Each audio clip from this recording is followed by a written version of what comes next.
Hi everyone, very good evening. This side Shishir, welcome to my YouTube channel Shishir की पाठशाला। तो जैसा कि आप सभी लोग कह भी रहे थे और आप सब लोगों के उसके लिए जो सीटेड और दमन दीव का इंग्लिश वाला सेक्शन है वो इसमें लगभग कंप्लीट हो जाएगा आपका।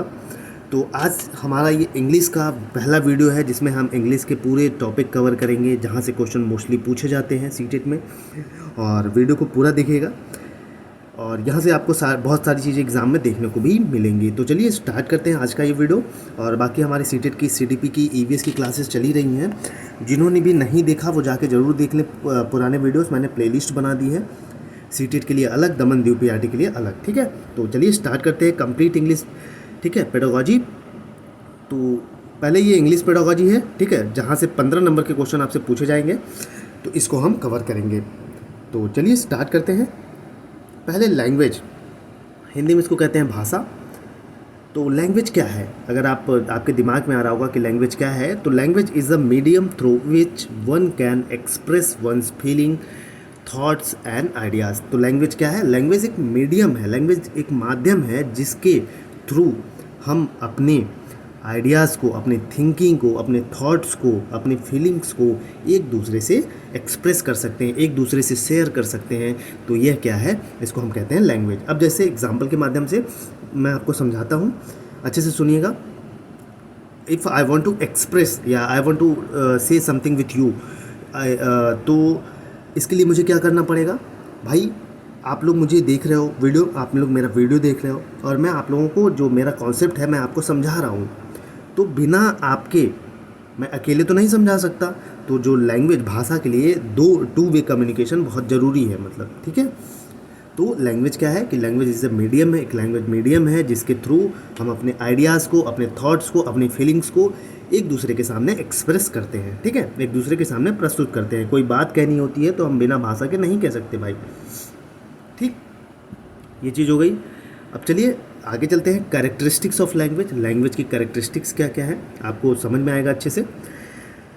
तो it act as a mean of communication. बिल्कुल, एक जो लैंग्वेज है भाई, लैंग्वेज एक कम्युनिकेशन का क्या एक मीन्स है। कैसे? जैसे हम आपसे बात करना चाह रहे हैं या हम आपको कुछ समझाना चाह रहे हैं, तो हम कम्युनिकेशन के थ्रू ही तो ये पॉसिबल है। हम बिना बोले कुछ समझा सकते हैं लेकिन समझ में नहीं आएगा आपको। तो लैंग्वेज क्या है? एक मीन्स ऑफ कम्युनिकेशन है। ठीक है, और बिना भाषा के कम्युनिकेशन पॉसिबल नहीं है। ये चीज़ हो गई। अब दूसरा है, it is symbolic and dynamic. ये सिम्बॉलिक होता है, बिल्कुल भाई। अब जैसे देखिए सिम्बॉलिक कैसे होता है। अब जैसे हम कोई चीज़ आपको बोलना चाह रहे हैं तो ये देखिए चीज़ें लिखी हुई हैं ना यहाँ पे, वर्ड्स में, सिम्बल्स में, इन सब चीज़ों का। ठीक, और हमेशा चेंज होता है, डायनेमिक होता है ये। ठीक है। तीसरा है, इट इज़ कॉम्प्लेक्स प्रोसेस। ये सारी चीज़ें हूबहू आपको देखने को मिलेंगी। Language is a means of communication लिखा रहेगा, आपको आंसर्स में खोजना है। लैंग्वेज है, कॉम्प्लेक्स है। ठीक है। It is arbitrary. ठीक है, क्या है? It is arbitrary. ठीक है, यहाँ तक हो गया। अब आइए आगे चलते हैं।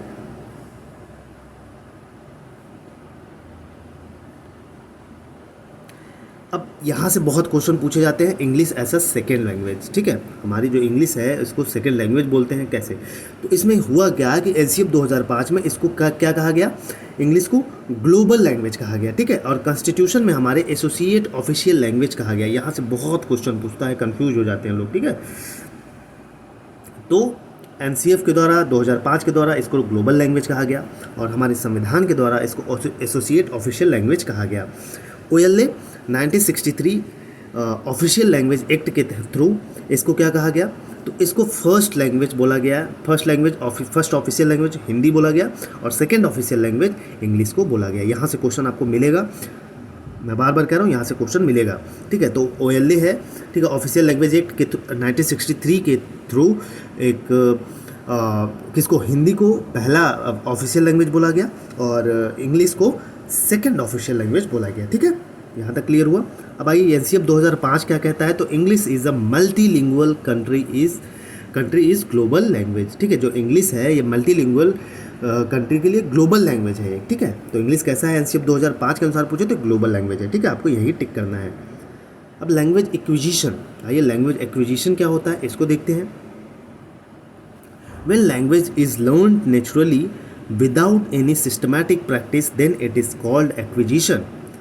देखिए, जैसे कोई भी भाषा हम नेचुरली सीख जाएं, ठीक है, अपने आप से सीख जाएं बिना किसी सिस्टमैटिक प्रैक्टिस के, बिना किसी ABCD सीखने के थ्रू, ठीक है। अब जैसे इंग्लिश आपको पढ़ना है तो शुरू से आप क्लास में जाते थे तो आपको ABCD पढ़ाया जाता था, आपको लिखाया जाता था, ये सारी चीज़ें क्या हो जाती है, एक सिस्टमैटिक प्रोसेस हो जाता है। लेकिन जब हम कोई भी चीज़ बिना सिस्टमैटिक प्रैक्टिस के नेचुरली कोई चीज़ सीख जाएं तो इसको हम क्या कहते हैं, लैंग्वेज एक्विजिशन कहते हैं, ठीक है। ये अनकॉन्शियस प्रोसेस होता है, ऐसा नहीं है कि हम पहले से ही सोचते हैं कि अरे हमें इंग्लिश सीखनी है, ठीक। हम अनकॉन्शियस वे में अपनी चीज़ों को सीख जाते हैं। जैसे जा रहे हैं रास्ते में, किसी को कुछ देखा सीख लिया, किसी से कुछ बात करके सीख लिया, किसी से कुछ बातें करके सीख लिया, किसी से कुछ एक्टिविटीज़ करके सीख लिया, तो ये क्या होता है, अनकॉन्शियस प्रोसेस होता है, ठीक है। लैंग्वेज एक्विजिशन समझ में आया।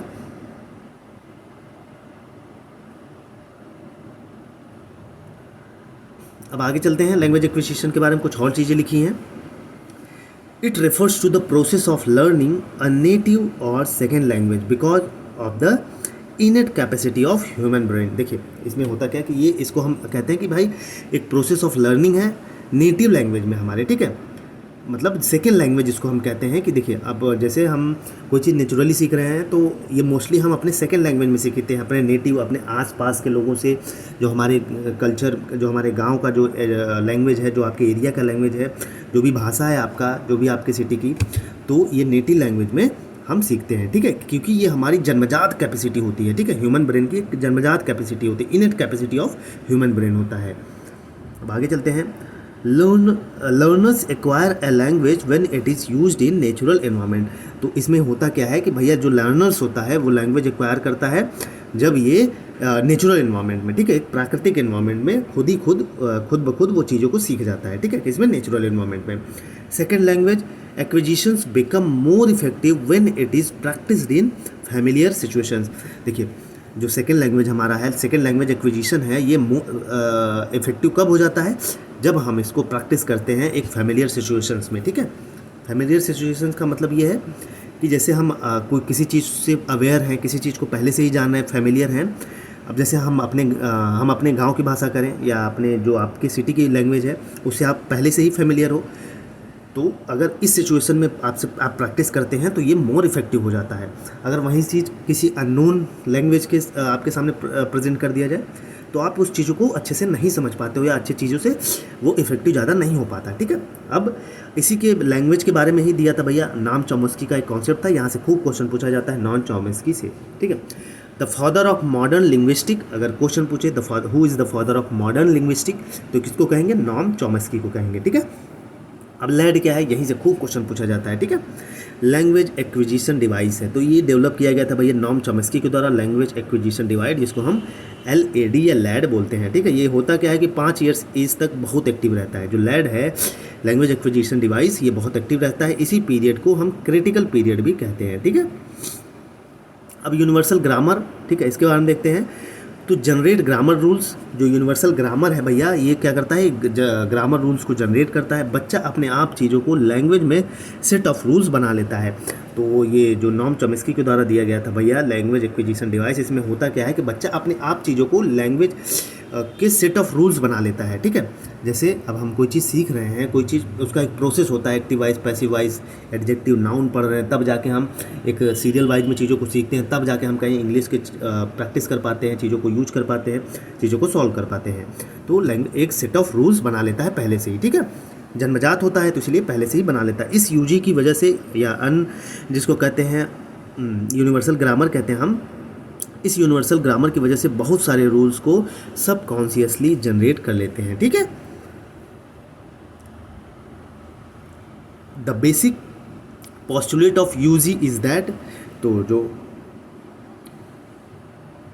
यूनिवर्सल ग्रामर है इसका बेसिक पोस्टुलेट क्या है, a certain set of structural rules are innate to humans independent of sensory experience, ठीक है। तो इसका मतलब यही हुआ कि जो certain set of structural rules है ये इनेट होते हैं, ठीक है, ह्यूमंस में इनेट होते हैं और इंडिपेंडेंटली हम इन सब चीज़ों को एक्सपीरियंस करते हैं अपने सेंसरी ऑर्गन से, ठीक है।